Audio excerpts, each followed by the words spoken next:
Agnes Mo mendadak mengungkap bahwa ia sudah memiliki anak. Padahal, seperti yang kita tahu, Agnes Mo bahkan belum menikah. Dalam sebuah pengakuannya baru-baru ini, sosok penyanyi yang kini diketahui masih single tersebut mengaku punya anak.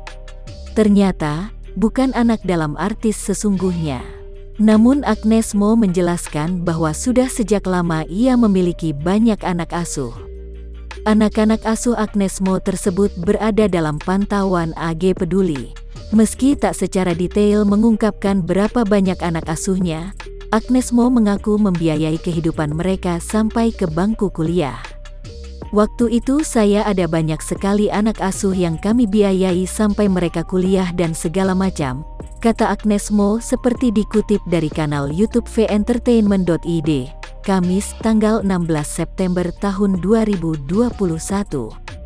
Meski begitu, pelantun Matahariku itu memang tak ingin mengumbar kebaikan-kebaikan yang telah dilakukannya.